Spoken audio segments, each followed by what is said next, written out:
Happy Monday morning, everybody. I think I'll just sit right here on the couch. That's right where the original Coffee with Kenny started. Right there. Coffee with Kenny. It's starting to rain outside pretty good, so that's another reason I just stay on the couch today. All right, let's just go ahead and start with Kyle Larson.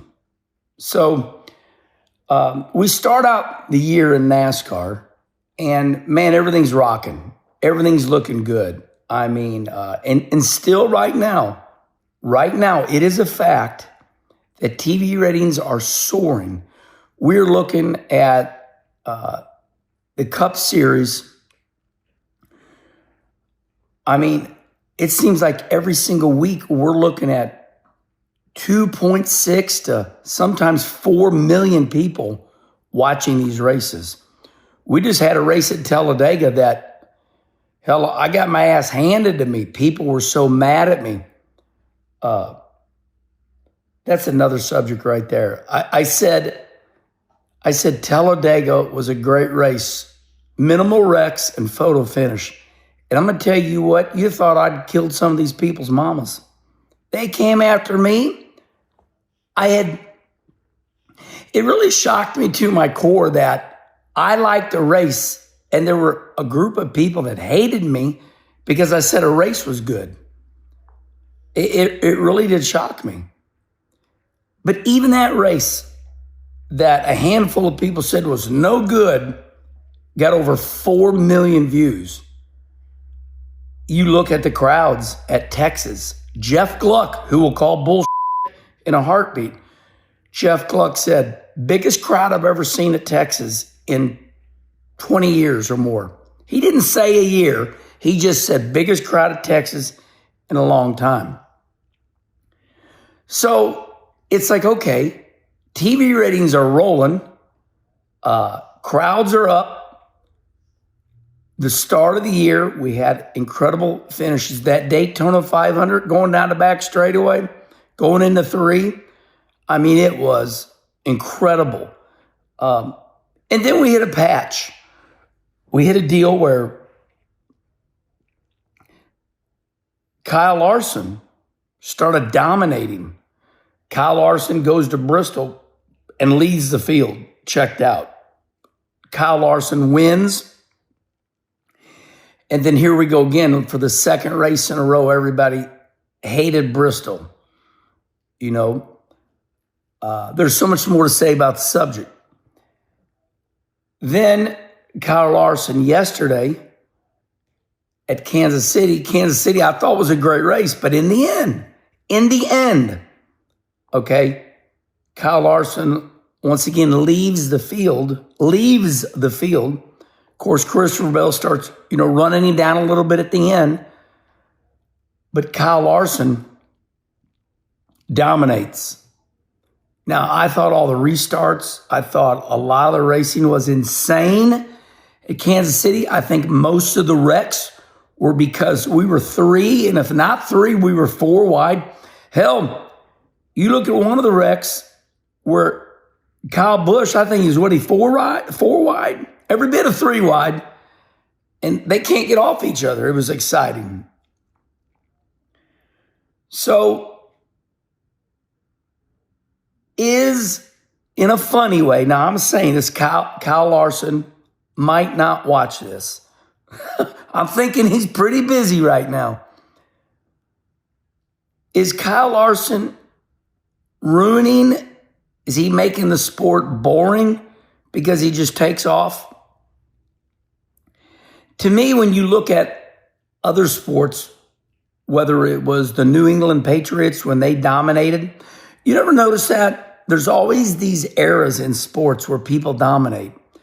The New England Patriots, Tom Brady. Well, we found out it was Tom Brady because he went down to Tampa and won another Super Bowl with another team and another group of players. Of course, he took Gronk, his wide receiver. He took him with him, took one player with him. So it's pretty positive to say that Brady was the game changer, right?